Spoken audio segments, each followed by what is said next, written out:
और चलिए बात करेंगे रायपुर से अहम खबर की, जहां छत्तीसगढ़ विधानसभा का बजट सत्र का पहला दिन और आज बजट सत्र हंगामेदार होने के आसार हैं। आज राज्यपाल रमेश डेका का होगा अभिभाषण। सत्र के लिए अब तक लगाए गए हैं 2813 सवाल। सत्र में पेश होगा 2026-27 का बजट। तो 20 मार्च तक विधानसभा का बजट सत्र चलेगा। महत्वपूर्ण रहने वाला है इस बार का बजट सत्र 20 मार्च तक चलेगा और इसकी जो शुरुआत है वो राज्यपाल रमेश डेका के अभिभाषण से होगी, जिसमें सरकार की नीतियां हो, उपलब्धियां हो, फिर आगामी योजनाओं की रूपरेखा बाकायदा तैयार होगी। तो पहला दिन ये कहा जा रहा है कि हंगामेदार हो सकता है।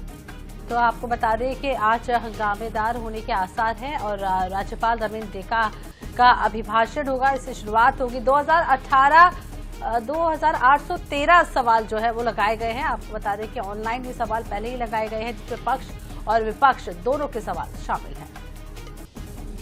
2813 प्रश्न लगाए गए, जिसमें से 1437 तारांकित हैं, 1376 अतारांकित लगाए गए हैं, जबकि ये भी कहा जा रहा है कि 61 ध्यानाकर्षण प्रस्ताव लगाए गए। ये जो सत्र है वो राज्य की आर्थिक स्थिति को मजबूत किस तरह से करेगा, जन कल्याण योजनाओं को किस तरह से आगे बढ़ाएगा, उसका मंच भी देगा।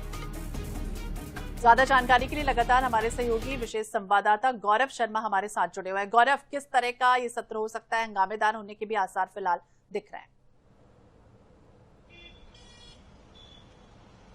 निश्चित रूप से 15 बैठकों वाले छत्तीसगढ़ विधानसभा के बजट सत्र का आज से आगाज होने जा रहा है। आज राज्यपाल के अभिभाषण के साथ विधानसभा सत्र का प्रारंभ होगा। विधानसभा में ऐसा पहली बार होने जा रहा है कि आज राज्यपाल का अभिभाषण होगा और कल ही वित्त मंत्री ओपी चौधरी बजट पेश करेंगे। बजट के बाद में राज्यपाल के अभिभाषण पर कृतज्ञता ज्ञापन चर्चा का जो प्रस्ताव होता है वो आएगा सदन में और उस पर चर्चा की जाएगी। इसके बाद 26 और 27 तारीख को फिर बजट पर चर्चा की जाएगी। तो इस तरह से पहली बार होने जा रहा है। साथ ही साथ सबकी निगाहें आज सदन में कवासी लखमा पर भी रहेंगी। कवासी लखमा को 1 साल बाद जेल से जमानत मिलने के बाद में सदन में शामिल होने की अनुमति जो है विधानसभा अध्यक्ष डॉक्टर रमन सिंह ने दी है। ये जो अनुमति है वो शर्तों के आधार पर दी गई है। तो कवासी लखमा भी आज सदन में आकर्षण का केंद्र रहेंगे। आज चूंकि बहुत औपचारिक प्रक्रिया होती है राज्यपाल के अभिभाषण की, तो ये प्रक्रिया होगी, लेकिन इसके साथ ही साथ ये देखना होगा कि किस तरह से इसे संपन्न होने दिया जाता है विपक्ष के द्वारा, क्योंकि टोका टाकी भी की जाती है। तो ऐसे में देखना होगा कि राज्यपाल का अभिभाषण किन बिंदुओं पर आधारित होता है, कौन कौन सी उपलब्धियों को शामिल किया जाता है और विपक्ष की इसमें क्या भूमिका होती है। पूरे सत्र की अगर बात की जाए तो इसके लिए 2813 से अधिक जो सूचनाएं हैं वो प्राप्त हुई, जिसमें जो तारांकित प्रश्न है वो 1437 है, अतारांकित प्रश्न है 1376 है।